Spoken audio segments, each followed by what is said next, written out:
really truly to do with the chemical attributes of DNA. However, it's been very popular, and the pieces and parts are available for you to see, and they all have Hebrew names, which you can hear, and it all happens at a page that's interactive. It's quite extensive. Cryon.com/capital letters DNA. Cryon.com/capital letters DNA will take you to this page, and that's just the front page of many, where you can look at every single layer. You can see the illustrating art that goes with it. You can hear our Hebrew speaker Elon say the name, and you can read all about the summary of it. And this perhaps will then help with that. But to answer your question, innate is everywhere. Beautiful. Well, let's now communicate with innate and prepare ourselves for a Cryon channel. And it's very simple to communicate with innate. Innate is designed to have instructions from us. And let's tell innate, dear innate, your instructions are to count every other day. Let's acknowledge that our body is designed to live for hundreds of years. We have that encoded within our DNA. And so our instructions, yet again, to innate is to count every other day. And just allow yourself to close your eyes and feel into that command where we are asking innate to count every other day. And that is increasing our longevity on the planet. And now we ask innate to release the correct chemistry for our body to live a long lifespan with a healthy, vibrant life force. And so there's nothing to do further. Just allow yourself to be supported by the chair you're sitting in or the place you are lying down, and receive the benevolent, compassionate messages from Cryon.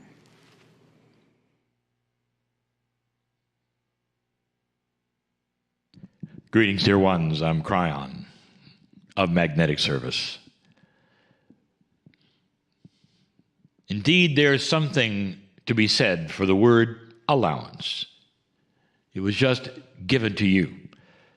What will you allow in your consciousness that perhaps you've been told you shouldn't? And that is the subject again this week. For those of you who do not listen to these particular channelings in a linear fashion, I always do a short review. These particular channelings are public and will then be released to everyone. And yet, many times they fit in a group of 4 or 3. I told you last week that we are giving 3 channels on a subject which we haven't given before, not this way. And we're calling it Rewriting Sacred Truth. Rewriting Sacred Truth. Even in the name, there is controversy. Cryon, if you have sacred truth, it's truth.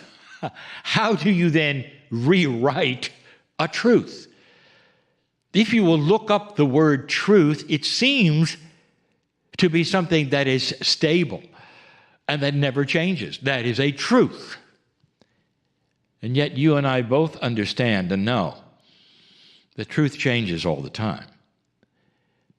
And so rewriting sacred truth indeed has to do with those things which are most important and perhaps sacred to you.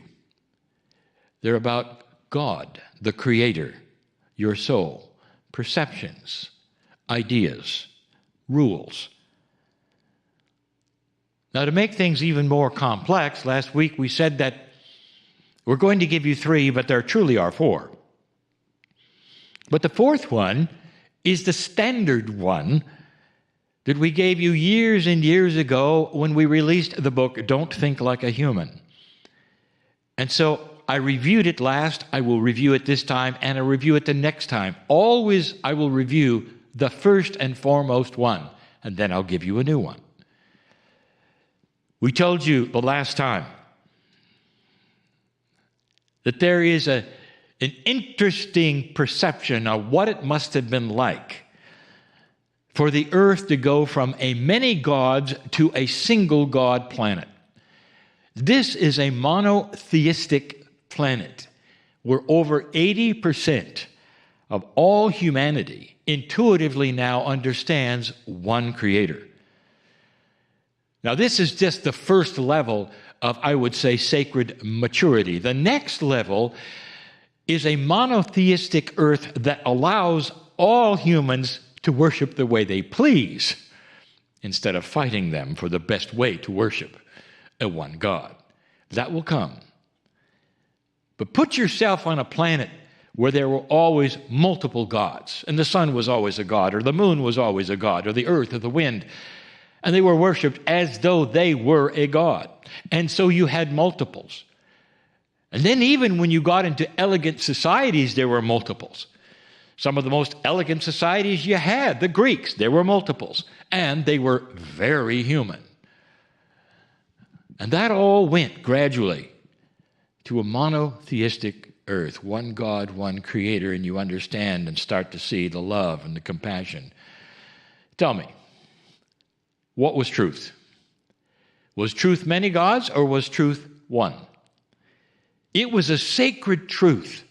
Wars were fought over it. But it wasn't accurate, not really. The perception of human beings can change with awareness and a higher vibrating earth. And you go from old things and old attitudes and old ways of thinking, and it becomes clearer. The veil lifts a little bit, and it becomes clearer. And so the planet went to that stage slowly, where they went from many to one. It's interesting to look at what truth truly might be. Does it push the envelope in your perception and mind, in your questioning, to go to the next level and say, what else might there be that might clear, so that the truth of the one God becomes even more spectacular? Now that you know that there's one Creator, there's an entire lineage of perceptions and grandness and attributes that we begin to teach about the one. So we begin that. Last week we gave you one. This week we give you another. Now, in some ways, we have given you this kind of information before. But now we put it into a package and say, it's time to rewrite what you thought. And this is tough. Not just tough, controversial to the max. Even to those enlightened ones who listen right now. I'm going to step on some of that which you were told. God is the same yesterday, today, forever. You'll hear this yet again. God does not change. The Creator does not change. The love of the universe does not change. What changes is you. As the veil lifts, awareness is sharpened. As you learn things you didn't know before, that has a tendency to rewrite what you thought you knew before. Do you understand? No more sensitive is this to those who perhaps are not sacred, not enlightened necessarily in spiritual things, but still have protocols which are almost like sacredness to them. Let's say you're a physicist and you learn all about the physics of the universe. Let's say you're a biologist or a doctor, a researcher. And what you see in front of you is what you've learned, and you've gone through schools to get there. You think you know what the chemistry is, you think you know how the body operates, and you've done it long enough so that every time you approach it, you get what you expect. And then suddenly, something comes along and requires that you rethink it all. Now, this has happened in science over and over. It's happening today in science. It's happening in physics. 150 years ago, you would say, well, that's a long time ago. Actually, that's the average lifespan of two human beings put together, 150 years. That's only 2 human lives. Average lifespan. 150 years ago, it was revealed finally through a series of perhaps 4 or 5 human beings about bacteria and germs. The germ theory set everyone on their ear. Imagine, let me use the words that they used, little creepy crawlers that you can't see were actually there and creating infections and disease if you didn't do certain things. You might say it started with Louis Pasteur and then went from there to be validated and experimented more. But germ theory, this did not sit well when it was first presented to anyone. It was laughable. Little creepy crawlers, little bacteria are going to be there. That's the problem. Interestingly enough, even before his work, those on the battlefield knew very well that if you wanted to keep infections from happening, you took a little boric acid, or better yet, some whiskey. Just pour it in the wound, and that'll work. And it did. A little painful, but it did. It kept away what they now were finding were the little creepy crawlers. What I'm telling you is that a whole generation of medicine, of training, of doctors had to take a deep breath and buy into something they never expected. They had to rewrite something sacred. How they learned it was not going to work anymore. What they did, or what they thought they would do to keep infections from spreading, is now seen as laughable and barbaric. Germ theory was the way of it. Get ready for one of those. I'm going to tell you right now, dear ones, that there is a lot of what has been taught to you as negative things that are sacred. You didn't expect this, and I'll tell you. What do you know about the energy of sacredness? Here's what you've been told. It's fragile. So you better clear the area before you go in there. It's fragile. So if you're a practitioner, you got to make sure that you do the clearing here and there. And be careful, because you might have a patient, and that patient, if they have some kind of a dysfunction, and you're going to work on them, and especially if it's mental or something, you're going to catch it, because there may be some evil in them that's going to go right to you. So be careful. In fact, even before they get there, you might clear here, you might clear there, you might do some things. You grew up with this. Then there are the others who say, well, you got to step carefully. Like being sacred is some kind of a field with landmines on it. Be careful you don't step over there, because there's a rule against doing this. Make sure that this is done before you do this, because, if you don't, you know what's going to happen. Do you really think that the creative energy on this planet is fragile? I want to tell you something. None of those things in this new energy are true. None of them. I will give you a visualization. I will give you something I want you to always remember. And here is the truth. In this new energy, light is winning. And that light starts with the light worker, and the light worker is listening to this program right now. Listen to me. Imagine that Merkaba or yours is a sacred bubble. See this bubble around you. Any bubble you want to. See it around you and paint it gold. If you have a black and white piece of paper, draw you as a stick figure. Draw a circle around it and make it yellow. It doesn't get any more clear than that. You have this around you. It is your sacred soul consciousness. And wherever you walk, you push darkness away. Cryon, wait a minute. Are you telling us there's no evil in the planet? Here's what I'm going to tell you. Get ready for controversy. There's no evil entities beyond the veil with red tails and horns who are out to get your soul. There is evil on this planet, and it is created through the consciousness of human beings who are taking it there on purpose collectively and creating the darkness. Yes, there's evil. It doesn't come from beyond the veil. It comes from here. But what you have comes from beyond the veil.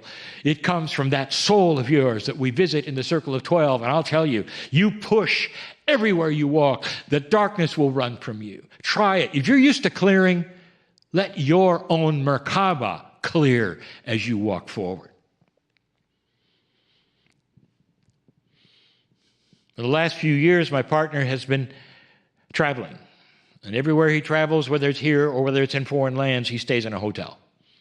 He stayed in hotels which were older than your country, than the country here, the country of America. And he asks himself, what has happened in this room before he opens the door? And the answer is almost everything.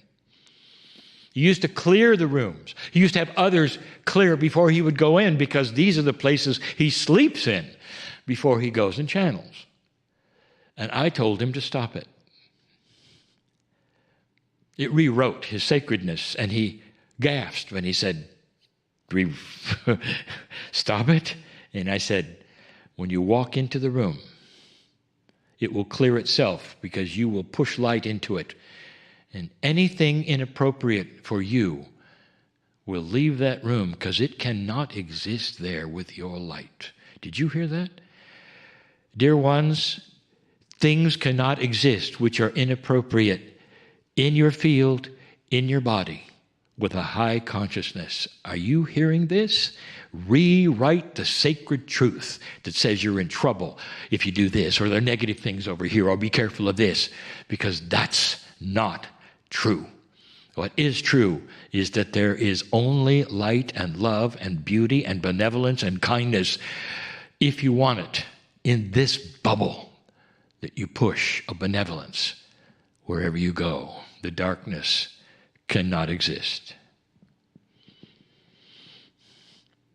That's the message.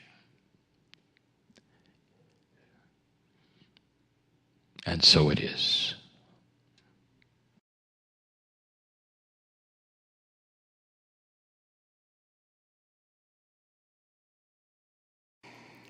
And very gently, from this beautiful space with Cryon, bring your awareness back into your body. Bring your awareness back into the room. And take a deep breath through your nose. And just relax, a soft sigh. You may wish to loosen your body, open your eyes if you've had them closed. And we're going to move into the next section of our program now. And I know, Lee, this finding this gentleman is an absolute blessing for you. This is very personal for me. We have stellar guests. I hope you've seen this, folks. This is for all of you members, that we carefully select our guests, and some of them do some things that you've never heard of, and some of them things that you have. But this is personal for me, and I'm going to tell you why in just a moment. This is Mayor Schneider, and we're going to tell you a little bit about that. And so, Mayor, are you there? I love being here. I'm here with all my heart and soul. Oh boy, That's so beautiful. He's ready to go. Let's tell everyone about Mayor. All right. This is going to be very short, except that I'm going to make a comment. Mayor was born with congenital cataracts to deaf parents. After 5 unsuccessful surgeries, leaving him with massive scar tissue, he was declared legally blind. Stop and just turn the page for a moment. And I don't normally do this, but I still get chills when I think of this, because I had a similar experience, not anything near having been born this way, but I was at a time when I had 7 operations, vitrectomies on my eyes, torn retinas, cataracts 4 times. All of these things put me in a state of wondering if I would ever see again. And I am going to tell you what happened, what he did with him that has put him on this show and put him in the spotlight, because at 16 years of age, he discovered eye exercises that helped him develop vision from, ready, 1% to 70%. He now reads, writes, and even drives.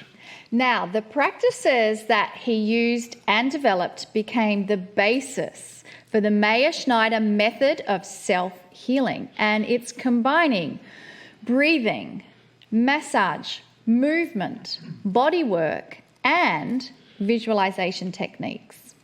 Mayor founded the School for Self-Healing in San Francisco in 1980, and that's where he teaches and works with thousands of people from a wide range of degenerative conditions such as polio, muscular dystrophy, and multiple sclerosis, just to name a few. Mayor is a world-renowned therapist. He truly is a lecturer, author of several books, which have been translated into 16 languages. That's it. That's enough, because what I want to do is dedicate the rest of the program to him telling how in the world this happens. I'm really interested in those first days and what he was told and how this how he could do this at 16. And then from there on, we'll have questions for him. But Mayor, welcome to the show. It is so wonderful to be here, as I said, with heart and mind. I love you guys, and I love your audience. Wonderful. Okay, I know you have a story, and it's probably a great one. I want you to just start at the beginning. And what was this like? Did you have to fight in order to do this? I'm sure there were those who told you it just couldn't be done or whatever. Just start at the beginning. You know, I was born with cataracts. By the way, my 2 kids were born with cataracts. But their fate was very different. They were born into a different generation because what medicine knew in that time is that at the age of 8 weeks, the brain understands that you need to see. Until the age of 8 weeks, you develop other capacities. If you don't see at the age of 8 weeks, the brain erases the whole idea of sight. And even if your cataract surgeries were successful then, you wouldn't be able to see. Now, their cataract surgery were successful, and they worked with me. Most kids who are born with cataract see between 30 and 35% of normal vision. Everybody is happy. My kids see 100%. My son sees even 20/15, 110%. So that's the difference with them. They did eye exercise with me.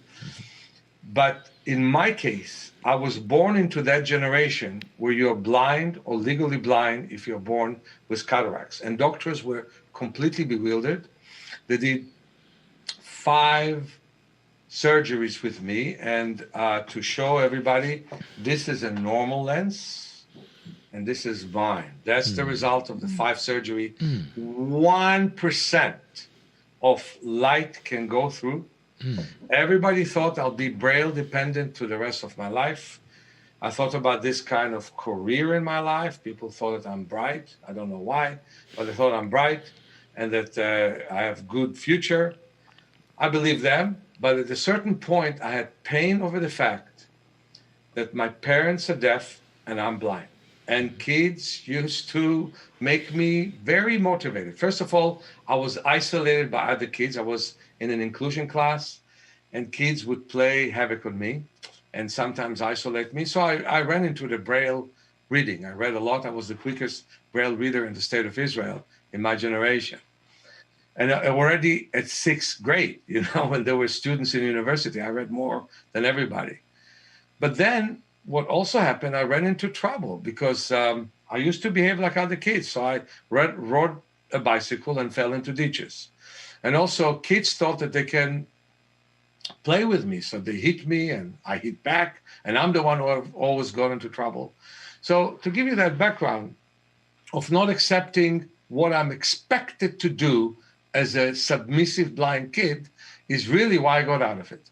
And I really believe that the change comes with pain. As long as you're comfortable with unacceptable situation and condition, you'll stay there. I've met people who were very comfortable with major paralysis. And I've got people that if they limp a little bit, they just don't want that. And they find a way out of it. And I'm not accusing the people who are submissive, but I think human will is something very funny. I mean, it comes with pain. If you don't have a sense of pain, you don't move forwards. So in my case, as soon as I was shown eye exercises in the Bates method, and I've learned the principles of relaxation, of looking at a distance, of expanding the periphery, of looking at details, of creating balance between the two eyes, I just went straight into it. And I worked 13 hours a day. And I had problems with my family who said that you are diluting yourself. All the best professors of the Middle East have operated you. You have no way of getting better. Why are you diluting yourself? And I had problems with my teachers. When I was sitting outside in Israel, it's kind of form, biblical studies. I remember doing sunning where I would close my eyes and move my head from side to side. And the teacher said, hey, stop doing it. I had teachers who really were attacking me, but I was very happy that the vice principal in my school protected me with all the complaints that they had about me doing my eye exercises. And I did my eye exercises, and I improved my vision from 1% to 4% within 3 months. And then I kept improving. And by the way, I'm driving already for 39 years right now. Although people laughed at me and said, you know what the bumps on the roads are? They are Braille for blind drivers, right? So, and other people told me, tell me when you drive so I can pull my dear ones out of the road. But nevertheless, no accidents. Some parking tickets, but I'm trying to reduce those. No tickets, no accidents, nothing. And I am so proud of that. But I'm more than that proud of what other students of mine did. And I want to tell you a story about one of them. I had a wonderful 17-year-old who came to me, and the complaint was that with her left eye, she sees 2200, which is basically 20% of normal vision. Mm-hmm. And with the right eye, she only sees light. So me and my apprentices and her mom were sitting down there and we were talking, and all of a sudden she saw on the chart 2100, 40% of normal vision. The mom said, we went to all the specialists in Canada. How can that happen? I said, well, she's relaxed with me. That's the big deal. And so then I took her to a dark room. We patched her with 2 patches over her seeing left eye and with masking tape around. And I had light that blinks. So in the dark, if light blinks, that's what you see. Now, I expected her to see the light because that's what she said she sees. But what surprised me is that she saw the color in depth. What surprised me more is that within 5 minutes, she could see me. She could see the apprentices I had. She could see her mom. She could even roll a ball back and forth. And her mom was surprised. And then we brought her dad to the session. She was even more surprised. And the idea that her mom, her dad had, she had, and all the doctors that saw her in Canada, the big specialist, is that she's blind in her right eye. And it was not true. She was lazy in the right eye, which means the brain didn't use it. We improved her vision in the right eye to 5%, 2,400. We got her to walk up and down the street with those patches, which looked funny, but she was able to read big signs. And the vision in the left eye improved to 20/60 because it was relieved from the fact that the right eye worked. Going a bit backwards, even at the age of 18, I understood that physical therapy made a big mistake with polio patients. They taught them to work with the strong areas, because often when people had polio, one area was paralyzed and one area worked. So you understand their logic, because they wanted them to cut vegetables, they wanted them to drive. But I understood it's a big mistake. I worked on the weak area. Sometimes somebody couldn't bend the arm, but if I would bend it, they could move it back and forth, and nobody tried that. Imagery work, all kinds of things. Sometimes I would only improve them by 3%, sometimes by 65%. But here's what happened. Fast forward 10 years, many polio patients got post-polio syndrome. Further attack of the virus, which is inside the nervous system, heart attacks, breathing problems. And my people got the post-polio 40 years later. So what's the difference? Working on what's weak, not working on what's strong, working on what's weak, and integrating. We have 600 muscles in the body. Most people use 50 out of them. Can you imagine? Between 50 and 70. We don't have any capacity to understand what we're missing. We're making our joints rigid. We don't isolate enough muscle groups. We're very bound to very few movements that we do. Most people, I'm almost 67. I can do this. Can anyone at home do this? This, and the reason is... Don't ask us to try. Double jointed. Yeah, try to do it. Put your hands here. Not going to do it. Not going to do it. We'll do it later. Yeah, later. We'll do it later. The point is, well, I can teach you how to get to that. But Good. Anyway, the point that I'm saying is we have capacities we know nothing about. It starts with learning the depth and the capacity of relaxation. Never, ever, ever work with strain. Even when you run, learn to relax when you run. Learn to move every single joint in a balanced way, in harmony. You can be in the wheelchair. I got 300 people out of the wheelchair. But you have to learn to use the body to the best ability that you have. And it is very important for us to understand that the more we work on kinesthetic awareness and feeling deeply what happens inside us, the better we're off. So we're not allowing ourselves to function in the optimal way that we could because we never studied it. Two people hurt themselves. One is the couch potato who does nothing, and one is, and they're both lazy. The couch potato is lazy, we understand. But the athlete is lazy as well. Those who overwork their body actually are lazy to learn what it does to their body, because often it destroys the body. We need to learn to work in a measured, balanced way, sense what we need to do, divide muscle groups, integrate between them, learn to use the ones we never used, learn to relax the ones we always use, and learn neurologically to integrate between all of them. And we have to learn to use all the parts of our senses, hearing and seeing, and to learn the parts we never used. For example, these days, more and more people have nearsightedness. Why? They look at computer, at smartphones. They forget there is periphery. In the jungle, we wouldn't survive without periphery. We'd be killed. We'd be eaten. We had good periphery then, but today we don't. People wear sunglasses and they prevent themselves from seeing the strong daylight which they can absorb. I understand head with a visor, but sunglasses prevent us from being part of nature. We basically decide to conquer nature, forget ourselves, and the result is massive degeneration of all the functions that happen in our body. And that is my big message. We can undo it if we decide to do the work of kinesthetic awareness, not to work too hard, not to work too easy, but to feel ourselves as well as we can. Before we go any further, I know you've got a school. I know you've got a book. Talk about that.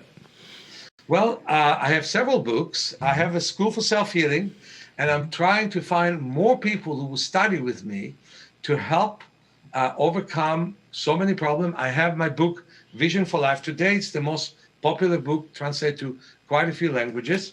And I have my book, Awakening Your Power of Self-Healing. And that has 600 exercises. And it's like a dictionary. You learn about your breathing. You learn about your movement. You also learn how to work on your body for your specific needs. So if you have muscular dystrophy, I have a sub-chapter for you. If you have asthma, I have a sub-chapter for you. But everybody has to go through breathing, movement of the joints, movement of the spine, and the nervous system. In my school, I teach people to see better, to move better. And with the School for Self-Healing, we have the Center for Self-Healing, where people come for 8 days classes. But I also don't have enough practitioners in the world. I have some, mainly in Brazil, actually, but I have some all over the world. And I want to see many more of us, because we need to revolutionize ophthalmology. We need to revolutionize optometry. We need to revolutionize physiotherapy. And I want to say that 90% of eye problems would be prevented if kids in school learned eye exercises. So when you get past your 40s, you have the presbyopia, you have the little glasses you buy in the drugstore. Almost everybody in my culture is aware of that and is getting the glasses and all. Would these exercises postpone that, or perhaps even not have to have These those? exercises would get you to wear those glasses when you're 80. Uh-huh. So basically, we learn to do two things. We learn, first of all, to strengthen our lens, because the lens becomes stiff. You know, more and more people understand that when you are 50, if you don't do stretches, eventually you get arthritis from oversitting on chairs, from not moving much. But for some reason, we don't understand that the same thing can happen to the eyes. I mean, if you don't learn, first of all, to look a lot at the distance. We don't look enough at the distance. We used to be farmers, and we used to be hunters. So in our 40s, the eyes are tired and stiff. And what do you need to do? There's some wonderful exercises. And let me explain to you why you're stiff. Everybody at home, look out of the window for a moment, and then look at your hand right from here. And you can see how much you strain when you look here versus looking out of the window. Those muscles strain from reading a lot because you're looking from near. So you have to learn to strengthen them and to loosen them up. And you can do it. It's daily work when you're about starting to be presbyopic. And afterward, it's a weekly work, like once a week you return to these exercises, and you can prevent presbyopia. And that's one of the things that we have in our videos and in our book. That's why my book, Vision for Life, is sold in so many countries and so many languages. Is the Vision for Life book the one, the thick one with all the exercises? No, the thick one is Awakening Your Power of Self-Healing, because it's working on everything. Ah, okay. Vision for Life is on vision. All right. Well, obviously we have to have both. maybe all of them. I know you have so much more information to share with us, but I would love to just, if we could do a quick exercise right now. And you can show people how... Everybody who's at home, Yep. interlace your fingers and move your arms in rotating motion in both directions. All the way. Yeah? I think if I could stand for a minute, just to show... it doesn't work this way. Okay, good. Sorry. So we move all the way in rotating motion in both directions. Now, rub your hands. And I have a palming stick because I can adjust this rod, but you can put pillows on the table. But what you shouldn't do is bend your head or bring the head backwards. So you put your hands, and this is why I wish I could touch every one of the audience, and of course both of you, and show you how gently you should put the hands around the eye orbits. After you rub them and after you loosen up the shoulders, and there are definitely more exercises for that, but just a little bit of loosening make a big difference. You let the shoulders drop and you breathe deeply and slowly, and your inhalation is slow, but your exhalation is even slower. And while you feel that the abdomen expands when you inhale and shrinks when you exhale, and the ribs expand when you inhale and shrink when you exhale, and the chest does the same thing, you also visualize that the head expands when you breathe in and shrinks when you breathe out. And you visualize that the hips do the same thing. And if you continue the visualization, the knees, the thighs, and the calves, and the ankles, and the feet, they all expand when you breathe in and shrink when you breathe out. And so do the elbows, and the wrist, and the fingers, and the arms. So all the body, from the front of the chest to the middle back, from the abdomen to the lower back, from the front of the throat to the back of the head, from the face to the upper head, all of it expands when you breathe in. All of it shrinks when you breathe out. And you do it slowly. And you know, every star in this universe expands and shrinks. Everything in life expands and shrinks. Every cell has its moment of movement and lack of it.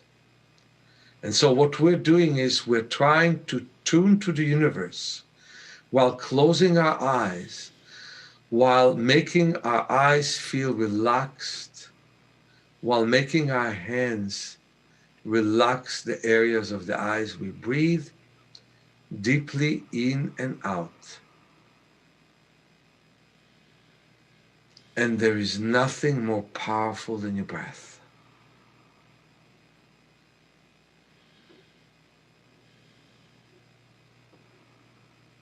Now, this is something one should do about half an hour a day, 6 minutes to 10 minutes each time. And you don't let the eyes tire throughout the day. One good image is seeing darkness. Black holes is most that exist in the universe. The light is what's from within. And so you visualize the optic nerve is really relaxed now because you're palming.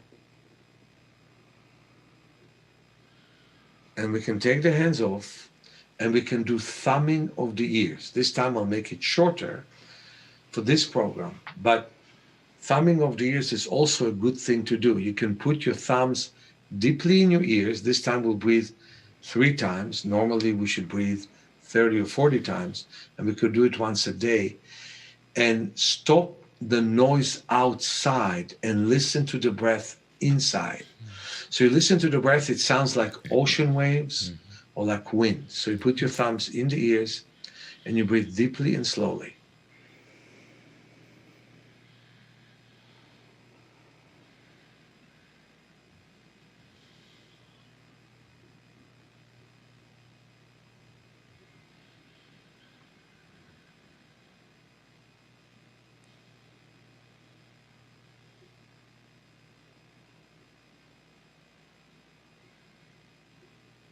And when you take the thumb off, you can take an account of how well you hear.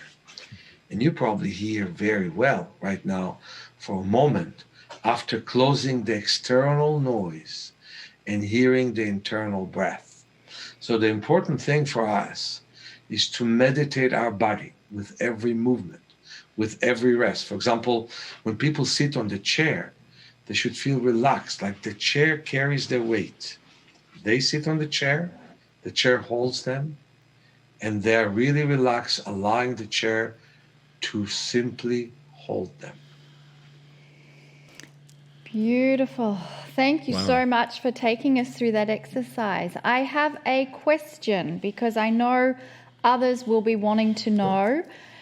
Can people use things to cover their eyes, or is it important that we use the palms?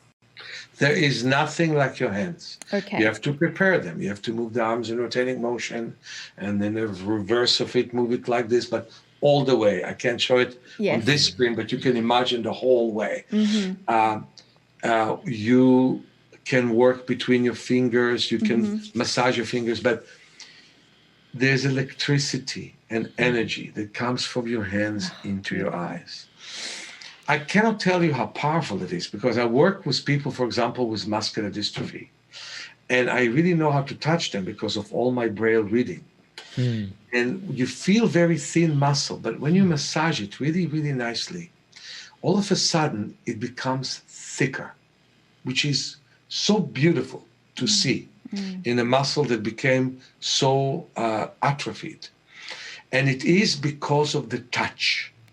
So, it depends in your hands, but the more you relax your hands, you can really relax your eyes. Now, of course, you should never palm when you're upset, because upset hands don't help the eyes.